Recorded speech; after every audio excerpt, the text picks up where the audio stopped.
Hello friend, welcome back to my channel রাখি Tatan lifestyle. তোমরা সবাই কেমন আছো? আশা করছি ভালো আছো, আর আমিও ভালো আছি।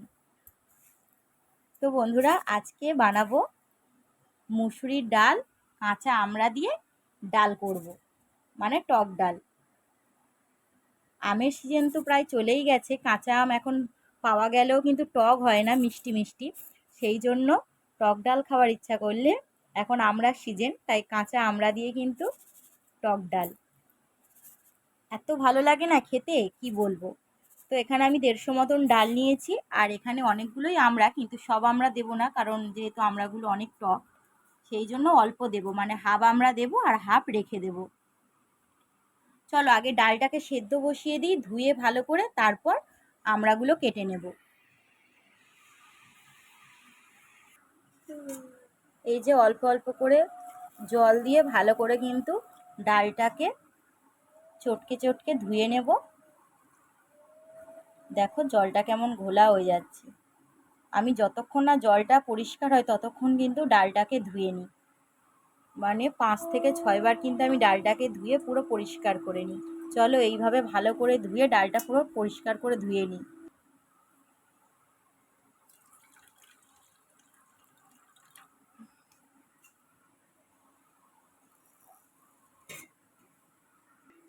এই যে বন্ধুরা, ডালটাকে ভালো করে ধুয়ে নিয়েছি, আর আগে থেকে আমি জল গরম হতে দিয়েছিলাম, তো জলটাও গরম হয়ে গেছে। এরপর আমি ডালটা সেদ্ধ হতে বসিয়ে দিলাম।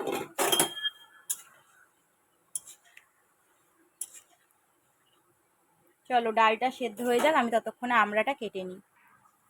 তো এই যে বন্ধুরা, আমি কিন্তু আমড়াগুলোর খোসা ছাড়িয়ে, আর এরকম যেহেতু বড় বড় আমড়া, সেই জন্য একটা একটা আমড়া আমি 4 ফালি করে কেটেছি। যদি ছোট হতো আমি দু ফালি করতাম। তো আমি কিছুক্ষণ জলেই চুবিয়ে রাখবো আমড়াটা, কারণ আমড়া থেকেই কষ বেরোচ্ছে। তারপর প্লেটে তুলে নেব। বন্ধুরা, আমি আমড়াগুলোকে ধুয়ে জল থেকে তুলে নিয়েছি, আর এখানে ডালটাও কিন্তু সেদ্ধ করা হয়ে গেছে। ভালো করেই ডালটা সেদ্ধ হয়ে গেছে। এরপর কিন্তু ডালে আমি জল দিয়ে দিলাম।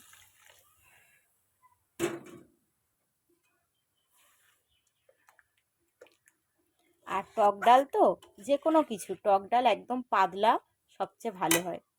টক ডাল খুব মোটা ভালো লাগে না খেতে। আমার যতটা জল লাগবে পাতলা করে করব, আমি ততটা জল দিয়ে দিলাম। তো এরপর বন্ধুরা, আমি দিয়ে দেব লবণ ডালের মধ্যে। এরপর দিয়ে দেব হলুদ গুঁড়ো। হলুদ গুঁড়োটা কম করেই দেব।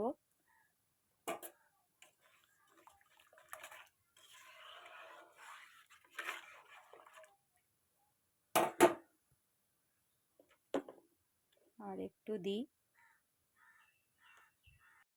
এখানে কিন্তু ডালটা খুব ভালোভাবে ফুটে উঠেছে। এরপর আমি ডালটাকে ঢেলে নেব। চলো ঢেলে নিই।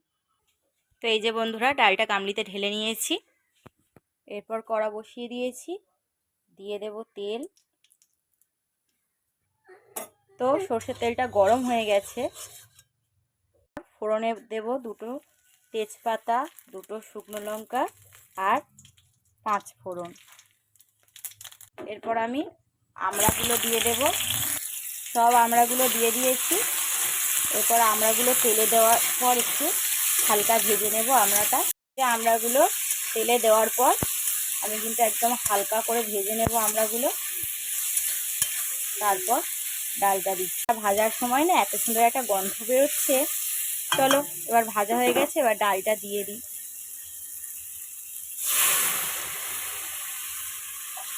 ডালটা আগে দিয়ে দিই, দাঁড়ো। তো এই যে বন্ধুরা, সব ডালটা আমি এখানে দিয়ে দিয়েছি। টক ডালের এত সুন্দর একটা সেন্ট উঠছে না। এর আগে তো অনেকবার বাড়িতে বানিয়ে খেয়েছি আমড়া দিয়ে টক ডাল। কাঁচা আমের টক ডালটা বেশি ভালো লাগে, তো আমড়া দিয়েও খারাপ না, আমড়া দিয়েও বেশি ভালো লাগে। চলো এবার ডালটা ফুটে উঠলেই কিন্তু ডালটা হয়ে যাবে। তো ডালটা কিন্তু রেডি হয়ে গেছে, আর আমি কিন্তু গামলিতে ঢেলেও নিয়েছি। সত্যি কথা বলতে বন্ধুরা, একদমই সময় লাগে না, খুব তাড়াতাড়ি হয়ে যায় এই টক ডাল। আম দিয়ে বলো বা কাঁচা আমড়া দিয়ে বলো, ডাল তো এমনিই খুব চটপটে হয়ে যায়, আর তার উপরে টক ডাল, আর গরমও পড়ছে, বৃষ্টি হচ্ছে রোজ কিন্তু গরম কিন্তু তার মধ্যে ভালোই পড়ছে। তাই গরমের জন্য কিন্তু এখন কাঁচা আমড়া সিজনে এরকম আমরা অনেকবারই প্রায় দিনই কাঁচা আমড়া দিয়ে ডাল করে খাই। তোমরাও একদিন অবশ্যই খেয়ে দেখো যারা টক ডাল ভালোবাসো, আশা করছি তোমাদের ভালো লাগবে। তো চলো বন্ধুরা, টাটা, তোমরা সবাই ভালো থেকো, সুস্থ থেকো, আর নিজেদের খেয়াল রেখো। আর এই গরমে কিন্তু একবার হলেও এই কাঁচা আমড়া দিয়ে টক ডালটা একবার হলেও ট্রাই করো। এই যে বন্ধুরা, আমি কিন্তু ভাত বেড়ে নিয়ে বসে পড়েছি। এখানে টক ডাল নিয়েছি আর আলু ভাজা করেছিলাম, আলু ভাজা নিয়েছি আর ভাত। তো ডালের সাথে আলু ভাজা বা বেগুন ভাজা এগুলো হলে কিন্তু আরও বেশি ভালো লাগে। তো চলো বন্ধুরা, সবার আগে টক ডালটা আগে আমি খাই। আর সত্যি কথা বলতে আজকে ভাত নিয়ে বসেছি, নইলে অন্য দিন ডাল করলে আগে বাটিতে আমি আলাদা করে টক ডাল নিয়ে কিন্তু আমি আগে শুধুই খাই। মানে রান্না হতে ধরো দেরি থাকে, আগে ডালটা রান্না হয়, তো বাটিতে করে আমি শুধু টক ডালই চুমুক মেরে খাই, আমার খুব ভালো লাগে।